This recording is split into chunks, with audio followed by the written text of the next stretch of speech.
Finish the night, and then we'll have a chance to talk. The Ontario Ministries, their NGOs, and any enforcement. I don't like that word enforcement, because we should, when they come out to see, I mean, the Williams family has just experienced that. I've experienced that. They come out, a scheduled appointment, they come out to visit you, and they come out with a bulletproof vest on,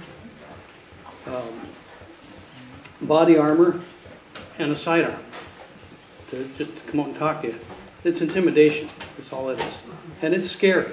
And it's really scary to stand there by yourself if you're an honest person and you've never been in trouble. Like I was never in trouble.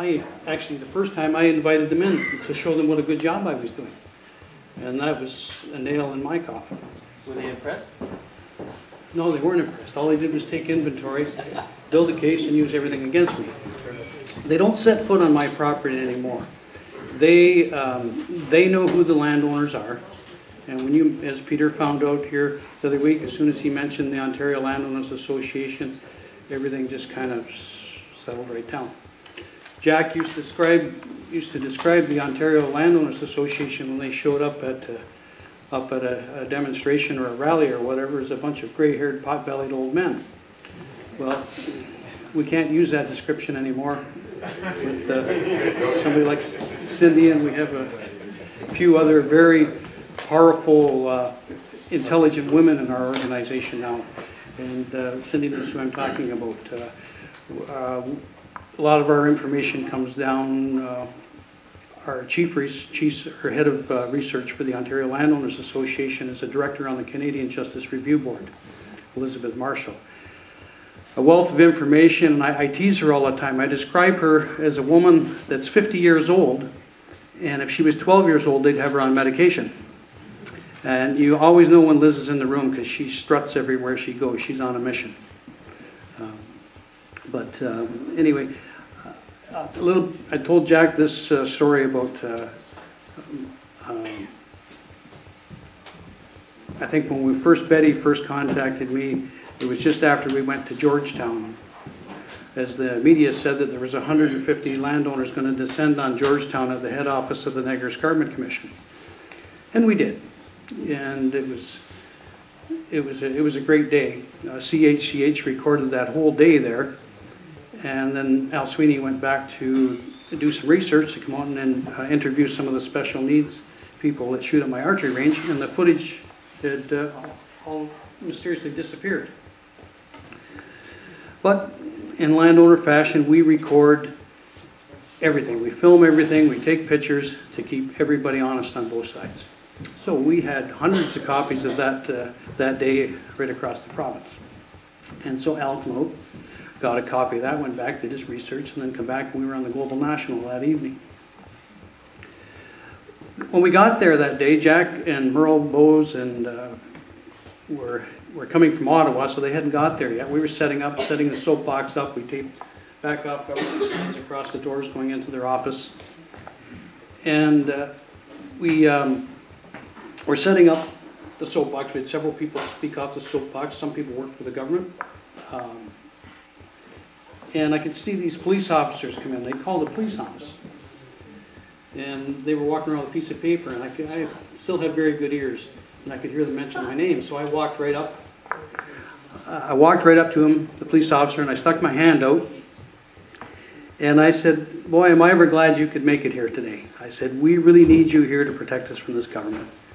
And he kind of looked at me and grinned, and he says, "Well, we work for the government." And I said, "Yeah, I know, and I hear you've been doing a really, really good job." I said, "But what you should do is march right up those stairs and arrest those people sitting at the table up there because they've been stealing from us." And he said, "Well, what's going on here today?" And he handed me his business card. And I said, "Well, we're going to set a soapbox up. We're going to have some speeches off the soapbox. Then we're going to shoot some mock arrows of justice." We set a big target up there with the NEC and a slash through it, and did a photo op with me shooting an arrow at the target. And I said, and then we're going in for the meeting. And I said, "I've got your card." I said, "If anybody gets out of line, I'll give you a phone call." He said, good enough. And away they went, and they never come back. So a lot of times these enforcement officers with these ministries, they have this job and they're bullies. Not always, but a lot of times you find that they're bullies, and they use intimidation to scare you, and it's scary. It's really hard to convince people to draw a real hard line at the gate. When they come knocking, step outside, close the door behind you, be polite, courteous, and they say, I want to come on your property. I say, well, no, I just assume not. When they come down to see me the second time, they were in uniform, bulletproof vest and a gun. And I said, well, I don't have a problem with you inspecting my property, but I said, you're not setting foot on my property unless there's somebody here on my behalf. And they said, oh yeah, well, who do you want? Somebody from the association? Talked about the landowners, and I said, yeah, maybe, but I would like Tim Hudak here because he's been working with the Hamilton Conservation Authority with the karst land formations. My property is karst. The region zones it agricultural.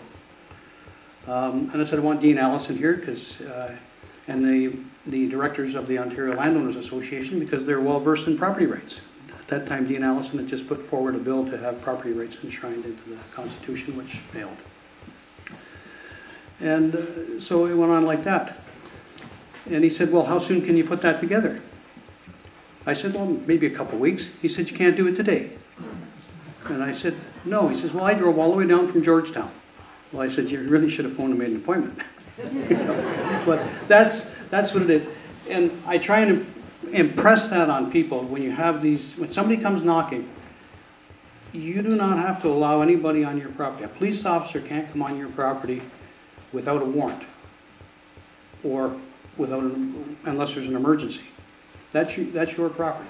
You have rights, the right to refuse entry. If somebody forces their way on your property, pick up the phone, dial 911, say, I'm afraid, it's better if a woman does it. And then it's a recorded call, and come down, have them charged. But anyway, let's take a break, and then we'll have Jack McLaren. If you're sure you hang around for Jack's talk there, he is a wealth of information. He's been at this a long time. He's an MPP now. He's in Queen's Park there fighting for us.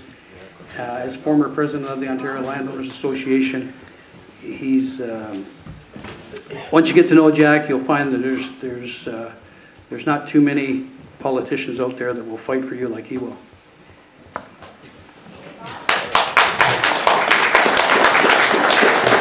Good question?